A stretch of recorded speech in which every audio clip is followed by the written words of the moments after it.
Promesse biblique du jour. Bonjour à tous. Aujourd'hui, Marie, mère de Jésus et disciple de Jésus. Dieu nous a donné son Fils unique, Jésus, né d'une Vierge Marie. Mais qui est Marie? Que dit la Bible à son sujet? Premièrement, Marie, humble et soumise. Luc chapitre 1, versets 26 à 28, il est écrit: Au 6e mois, l'ange Gabriel fut envoyé par Dieu dans une ville de Galilée appelée Nazareth, auprès d'une vierge fiancée à un homme de la maison de David nommé Joseph. Le nom de la vierge était Marie. L'ange entra chez elle et dit: Je te salue, toi à qui une grâce a été faite. Le Seigneur est avec toi. Marie, contrairement à la tradition qui est parfois enseignée à son égard, n'était pas Marie pleine de grâce, mais Marie à qui une grâce a été faite. L'ange lui annonce qu'elle deviendra miraculeusement enceinte du Fils de Dieu lui-même. Luc chapitre 1, versets 29 à 33. Troublée par cette parole, Marie se demandait ce que pouvait signifier une telle salutation. L'ange lui dit: Ne crains point, Marie, car tu as trouvé grâce devant Dieu. Et voici, tu deviendras enceinte et tu enfanteras un fils, et tu lui donneras le nom de Jésus. Il sera grand et appelé Fils du Très-Haut, et le Seigneur Dieu lui donnera le trône de David son père. Il régnera sur la maison de Jacob éternellement, et son règne n'aura pas de fin. Marie savait qu'elle n'avait jamais eu de relation conjugale. Elle se savait vierge.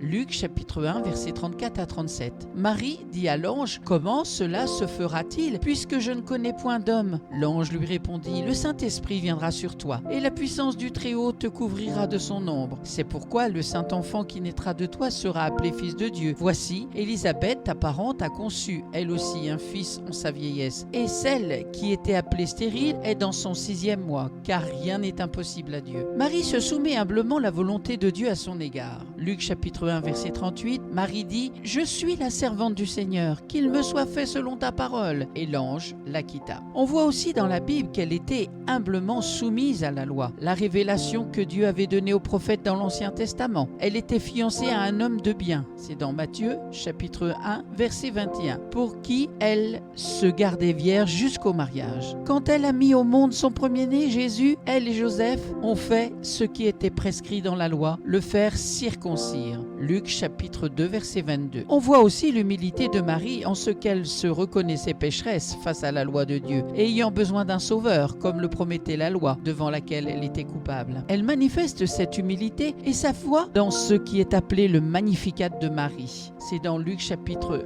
1, versets 46 à 55. Et Marie dit: Mon âme exalte le Seigneur, et mon esprit se réjouit en Dieu mon Sauveur, parce qu'il a jeté les yeux sur la bassesse de sa servante. Car voici, désormais, toute génération me diront bienheureuse, parce que le Tout-Puissant a fait pour moi de grandes choses. Son nom est saint, et sa miséricorde s'étend d'âge en âge sur ceux qui le craignent. Il a déployé la force de son bras, il a dispersé ceux qui avaient dans le cœur des pensées orgueilleuses. Il a renversé les puissants de leur trône, et il a élevé les humbles. Il a rassasié de bien les affamés, et il a renvoyé les riches à vide. Il a secouru Israël, son serviteur, et il s'est souvenu de sa miséricorde, comme il l'avait dit à nos pères envers Abraham et sa postérité pour toujours. Voilà, c'est une première partie sur l'histoire de Marie, mère de Jésus et disciple de Jésus. Marie, humble et soumise, et la prochaine fois, nous verrons Marie perplexe et Marie reprise. Merci d'avoir pris du temps pour écouter Promesse biblique du jour. Je vous souhaite bon courage, bonne méditation, et je vous dis